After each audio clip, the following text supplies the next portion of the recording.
भगवान श्री कृष्ण गीता में बोले हैं अपने मुंह से ए वाणी, अगर कोई पुरुष या स्त्री अधर्म के रास्ते पे चल रहा हो तो उसका साथ कभी मत दीजिए। अगर कोई स्त्री या पुरुष कितना ही गरीब हो, कितना ही निर्बल हो, अगर वो धर्म का कार्य कर रहा है, धर्म पे चल रहा है, धर्म के लिए अपना सारा कार्य कर रहा है, उसको आदमी सता रहा है तो उसके पीछे आवाज़ उठाइए, उसको अपना सहारा दीजिए, उसको अपना भाई बहन बंधु मानकर उसको मदद कीजिए। अधर्म व्यक्ति का कभी साथ मत दीजिए। भगवान श्री कृष्ण सब देखते हैं। भगवान श्री कृष्ण वही किए। जब छल प्रपंच करना था तब भगवान श्री कृष्ण भगवान होके छल प्रपंच किए, क्योंकि धर्म का स्थापना करना था। इसीलिए भगवान श्री कृष्ण ये भी कहते हैं कि जहाँ अधर्मी पुरुष है, जहाँ अधर्म का आचरण है, वहाँ से दूर हो जाइए। जो व्यक्ति अधर्म का कार्य करता हो, गलत हो, झूठ बोलता हो, हर तरह से वो गलत है, उसका साथ कभी मत दीजिए, उससे दूर ही रहिए तो भलाई है। उस व्यक्ति से कोशिश कीजिए कम से कम बात करने का। जो दुष्ट व्यक्ति है उसके संगत कभी मत कीजिए।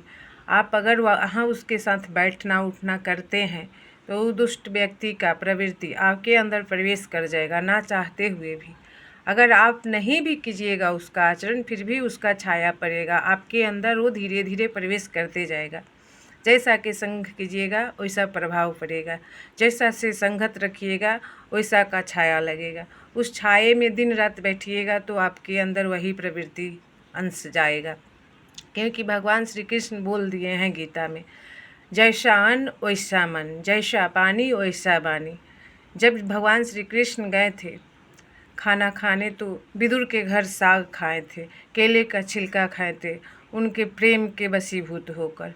भगवान 56 मेवा दुर्योधन का छोड़ दिए, ठुकरा दिए, लेकिन भगवान प्रेम के वशीभूत होकर विदुर जी के घर में केले का छिलका खा लिए, विदुरानी के हाथ से साग रोटी खा लिए, लेकिन 56 मेवा वो नहीं खाए, क्योंकि वो दुष्ट व्यक्ति था। दुष्ट व्यक्ति का अन्न खाइएगा तो दुष्ट प्रवृत्ति अंदर प्रवेश होगा। कोशिश कीजिए, जो बुरा आचरण वाला है, जो गलत तरीके से पैसा कमाता है, जो गलत तरीके से रहता है, जिसको किसी का संस्कार नहीं है, माँ बाप माता पिता भाई बहन बंधु किसी के साथ अपशब्द बात करता है, उस व्यक्ति का अन्न कभी भूल के भी मत खाइए, क्योंकि वैसा ही वो आचरण है। जैसा अन्न खाइएगा वैसा मन होगा, जैसा पानी पीजिएगा वैसा वाणी होगा। उस व्यक्ति का कभी कोशिश कीजिए कि संपर्क में ना आए, बहुत कम से कम बात कीजिए। उसका घर का खाना तो खाना दूर कीजिए, उससे दूर ही रहने का कोशिश कीजिए। भगवान श्री कृष्ण ये भी बोले हैं गीता में, कलयुग है, कलयुग में अधर्म ज़्यादा है, धर्म कम है।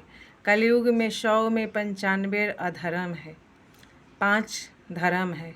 अगर 5% व्यक्ति अगर आपसे मदद मांग रहा है, वो गरीब है, लाचार है, वो अनाचार है, मगर उसको कोई सता रहा है, उसके पीछे आप खड़ा हो जाइए, उसको मदद कीजिए। वहाँ पे छल प्रपंच आप करके उसको आगे बढ़ाइए।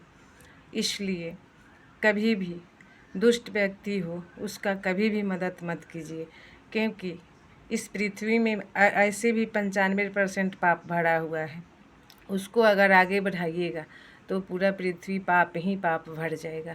इसलिए कोशिश कीजिए। भगवान श्री कृष्ण अपने वाणी से बोल के गए हैं, कलयुग में 95% पाप भरा है, 5% धर्म भरा है।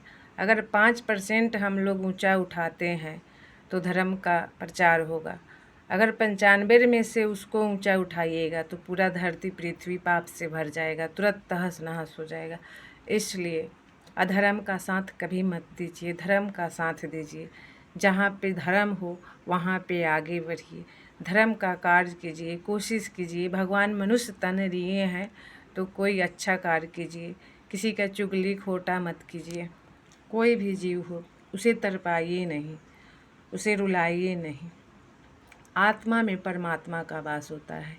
भगवान श्री कृष्ण ये भी बोले हैं, नर में नारायण है, हम हर नर के सांस में चलते हैं, हम हर जगह हैं, हम हर पल हैं, हम हर चीज़ देखते हैं, हम हर चीज़ जानते हैं, हम हर जगह पे हैं। हमको कोई देखे ना देखे मगर हम सब जगह हैं। रामायण में भी बोल दिए हैं, भगवान सर्वव्यापी हैं, अजन्मा है, अविनाशी हैं, वो हर जगह है, हर कार्य को देखते हैं, हर मनुष्य के पास है, हर मनुष्य के दिल में बसते हैं। इसलिए बड़े दुर्लभ से मनुष्य तन मिला है। कोशिश कीजिए अपने आप को बदलने का, अच्छा से अच्छा काम करने का। बार बार ये तन नहीं मिलने वाला है। देवता लोग, ऋषि लोग, सब लोग तरसते हैं इस शरीर को पाने के लिए। भगवान श्री कृष्ण साप लेके इस पृथ्वी पर आते हैं। भगवान राम वही विष्णु का अवतार हैं जो श्राप लेके मनुष्य तन पाकर इस पृथ्वी में आकर अपनी लीला करतूत करके सारी संसार को दिखाते हैं और बताते हैं कि ये मनुष्य दुखालय है, ये मनुष्य तन सुखालय दुखालय सब भरा है। इसी रूप में आप चाहिएगा तो सुखी रह सकते हैं, इसी रूप में चाहिएगा तो आप दुखी रह सकते हैं। वो आपके हाथ में है। भगवान बोलते हैं कोई जानवर तो भजन नहीं कर सकता है मगर मनुष्य तो भजन कर सकता है।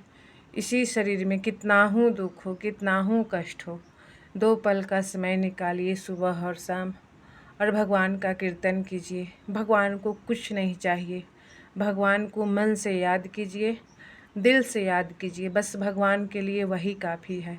सच्चे हृदय से भगवान के पास अपना आत्मा को समर्पित कीजिए और छल प्रपंच किसी के साथ मत कीजिए, झूठ मत बोलिए, बेईमानी मत कीजिए, किसी का दिल मत दुखाइए। सच्चा भक्ति यही है।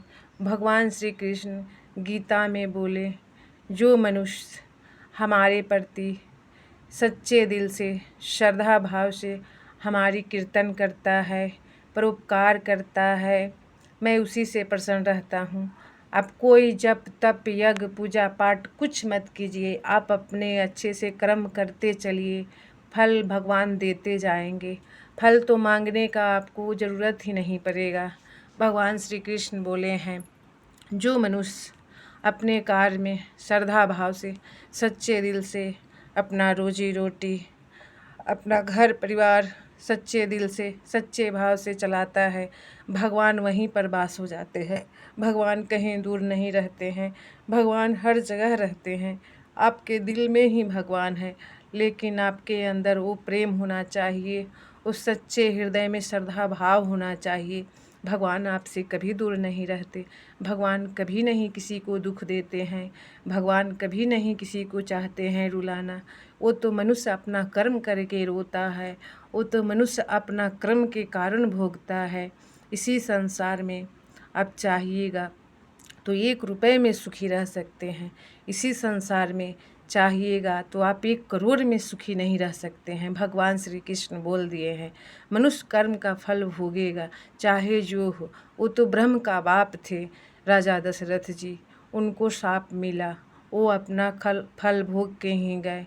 भगवान श्री राम जी के पिता थे श्री राजा दशरथ जी, उनको तो श्राप मिला, वो तो बचे नहीं, तो हम तो तुच्छ मनुष्य हैं। हाँ जी।